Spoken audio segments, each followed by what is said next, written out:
right here in the bottom left-hand corner of Daybreak is our Zerg player. He finally has a working computer. Does he have a working strategy? I don't know, we'll find out, man. I like that OGS check. There he is. And up here at the top right of the map is our Towel Terran. Will he be wiping his hands of Zerg blood by the end of this? FXO GuMiho.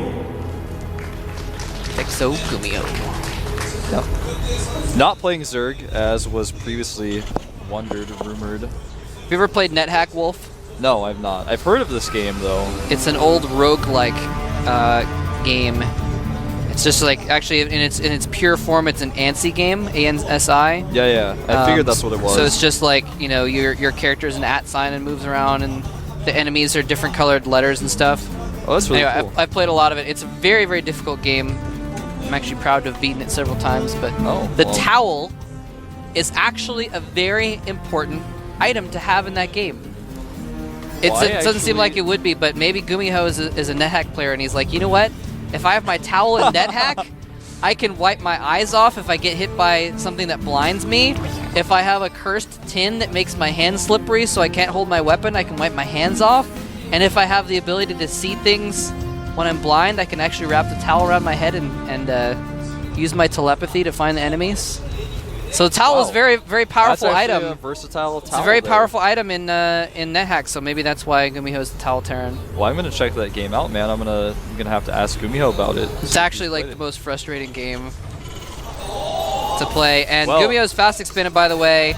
Oh, and Zenio has taken a proxy third. And what? This is actually really interesting. This is actually something the likes of which we've never seen before. No. Now, what we have seen is players like Lucero taking the gold base on Crossfire, making roaches out of that base, taking the extra income from the base, and the fact that the hatchery is at a closer proximity to his opponent. But in this case, Zenio has no gas. He's gone for a hatchery first, whereas GuMiho, of course, is going for that command center. One Barracks command center, as you guys saw. And now he's going to be able to make Zerglings out of that hatchery if he wants to. I'm kind of curious to see what he's really got planned here. One thing's for sure, though, GuMiho will not scout that base. No, he won't. Well, you know, I feel like he smells something. Because he just sent his SCV up to the third that Zenio would be more likely to take, and he was checking there. And he saw there was no expansion there. And you're right, there's a Roach Warren. There's a Roach Warren going down on the production tab in that SCV. Wow. Did not see it. He actually made it immediately after the SCV left the base. Interesting. And he's going to be making roaches out of that base, just like we've seen players like Lucero do. It's a very similar strategy to what we saw Lucero do on Crossfire at the gold base.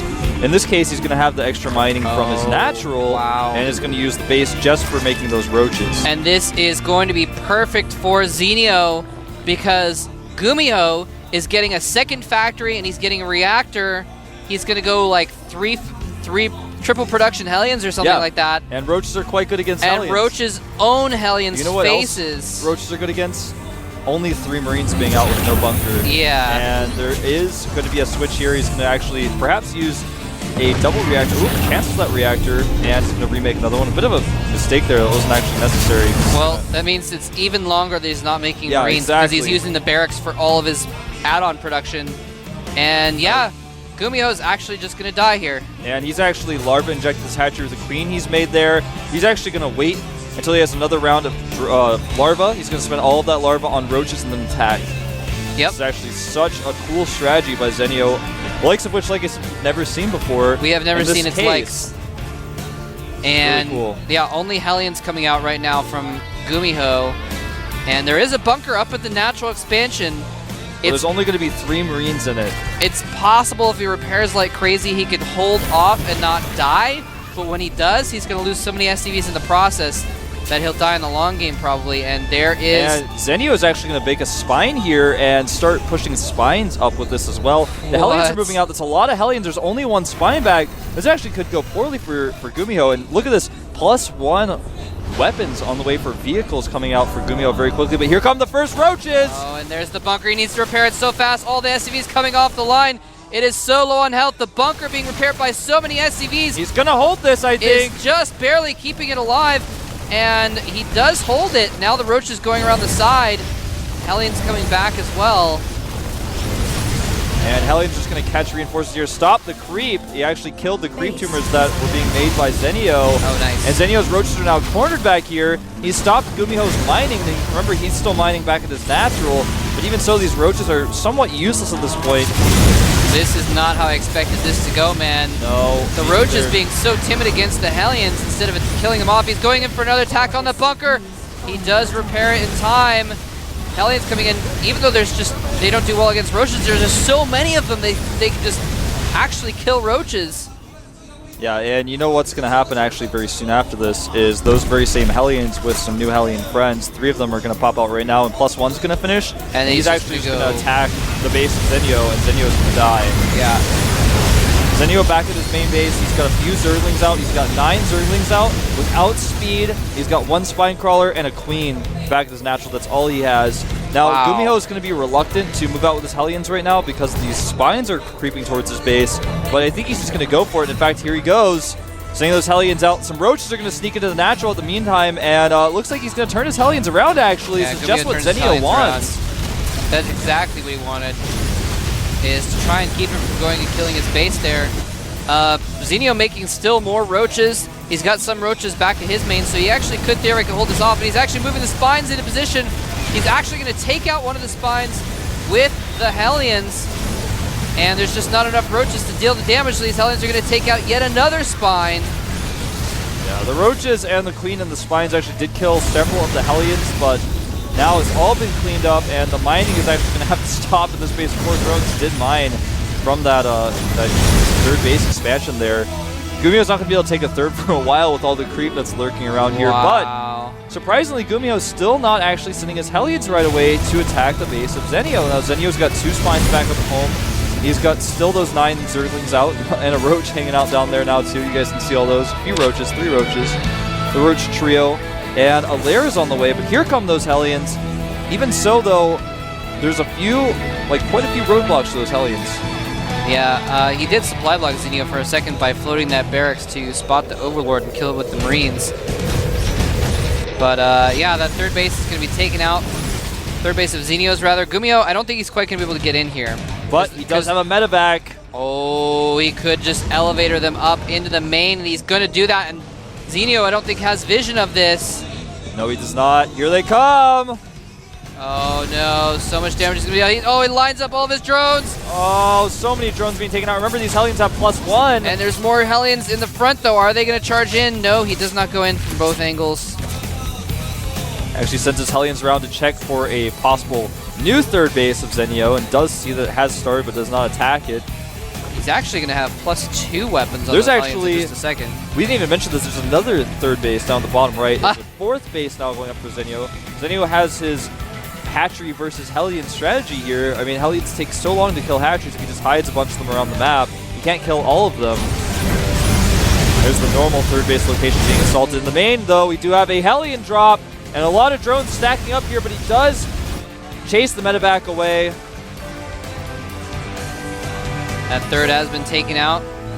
Yeah, though all those drones right there almost died. You guys didn't get a shot of it. It was pretty close. It was a close one. Spire is half complete now. Yeah, Spire is half complete, but guess what is complete? +2 vehicle weapons just completing right now for GuMiho. He's got Thors on the way. In fact, he's already got 2 Thors out. This hatchery is not long for this world. Another thing that completes is this hatchery. He lets it finish in order for it to die for some reason, and there he goes. Kills off that expansion. Zenio still has that third in the bottom right-hand corner of the map, but man, Zenio might be. Who's the Whack-A-Mole Protoss again? Was that Puzzle? That was San, actually. That was San. That's right. Zenio's playing Whack-A-Mole Zerg right now, putting up random bases all over the map. Yep, and Right now, GuMiho has actually lifted his command center. He's moving it down to the base in the middle of the map rather than taking the base that used to have creep on. He knows there's not a lot of the minerals there have been mined, but more importantly, he wants to put it closer to his opponent so he can defend counterattacks as he pushes out much easier rather than have his third base kind of in a faraway location. True. Yep. And the Hellions, remember, they do have +2. There's 27 Hellions out right now, and there they are. And he's getting Blue Flame right now. The Spire is done. 9 Mutas are on the way. Does not cancel that hatchery. He didn't cancel that. Nope, did not. +3 vehicle weapons on the way. Zenio's bottom right base is still not spotted. These Mutas are all that Zenio has to use to harass, but guess what? There's already Thors with +2 back at home. 3 of them, in fact. There's missile turrets up. No way is Zenio going to win this game. No way, no way, no how, no way. Like, ask the guy at the front gate of the Wizard of Oz, like the Oz gate. You ask him if he's going to win, he's going to say no way. No how, not nobody know how, or whatever he says, that's what he's going to say. I'm sorry, I haven't seen The Wizard of Oz in about 20 years, so I don't remember what he says. I don't remember exactly what he says, but he says it's not possible, man. That's what he says. Okay. And Zenio, I can guarantee you guys, I saw him today. He's not wearing ruby slippers. No. He's not. Oh, these Mutas are going to meet these Thors, and they're not going to like their first impression. No, they're not. A huge volley. Yeah, they left their first impression on those Mutas. One more shot would have killed 4 Mutas, but they do escape for the moment, but that means that they cannot kill all those Hellions. Mutas are good counter to Hellions, obviously, but when those Thors are around, he can't actually go and kill the Hellions. Does cancel that one. Something interesting to note, he actually canceled +3 for his vehicle weapons and actually started researching +1 plating instead. Huh. Which is That's really a good counter to you very rarely see upgrades canceled like that. It makes sense because that's going to be better against the Mutas to have the extra armor rather than the extra weapons. If he tries to magic box, it'll take longer. He finally sees this base down here. He finds it, and some Zerglings did find the 4th base of GuMiho and forced him to cancel it. He clumps up his Mutas. Oh, Muta's taking so many hits. The Hellion's not being used very efficiently here, but does it matter? I don't think so. No, it doesn't matter at all. And these drones trying to escape here. Some of them do escape. Muta's going for another counterattack into the Natural. There's only 1 Thor waiting for them there. If they magic box, they may be able to take him out. He does have +1 plating now, though, and actually a second Thor appears. He's going to kill some of these SCVs, but not a significant amount of damage done here. Nope. Still clumped up a little bit, so he's still taking some damage. Zenio, for the, I think, 5th time this game. My God, the left side base, Zenio. 1 Hellion could maybe kill 20 drones. And he's killing it over on the left, but there's a battle going on. GuMiho's just trying to punish him straight down the middle instead. As that 1 Hellion did take out about 15 drones by itself as they lined up in front of it. But there's just no answer to these Thors, man. He does not have enough roaches or anything for this. Yeah, that Natural will fall faster than a bowling ball dropped off the Empire State Building. It actually looks like he may be able to hold this with these roaches popping out, but with the great upgrades on these Thors, when I say hold this, I mean delay the inevitable. It's like trying to put down a blanket, like a blanket tied between 2 buildings to stop that bowling ball. It's still going to go through, man. It's going to delay it a little bit, but that's it. And Zenio GG's with a rate of terminal velocity.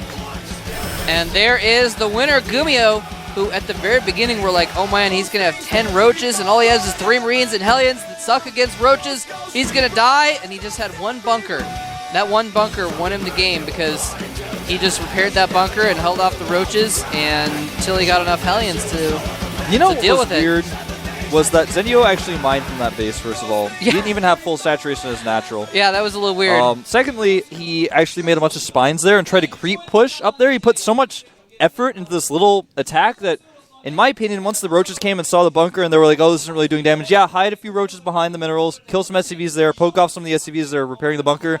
Don't make any more roaches. Don't make spines. Don't try to spread creep up there.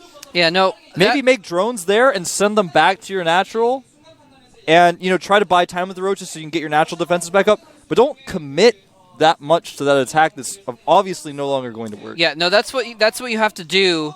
I mean, it's kind of what you have to do in StarCraft, is once you realize that something isn't going to work, you have to actually think to the next step ahead.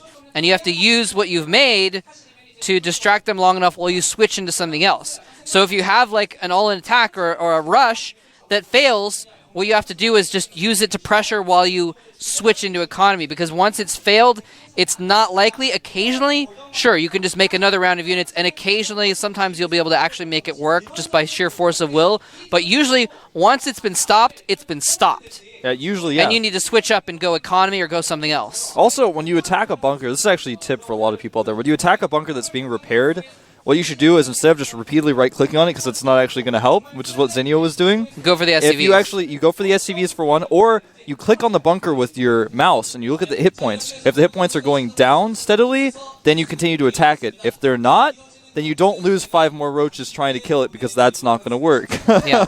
And remember, I said right before the attack, I said, look, if he goes in and he might be able to fend it off barely with SCVs, but he's going to lose all the SCVs as a result, because that's normally what you would see is once the bunker's being repaired, it's like, well, who cares? The roaches are there to kill SCVs anyway. Might as well just kill the SCVs. They're offering themselves up to your roaches. Kill them. And he didn't kill him. He just wasted all of his firing on the bunker. And it looks like we're going to take a quick break here again, so don't go away. We've had some exciting matches. We're going to have some more in just a few minutes.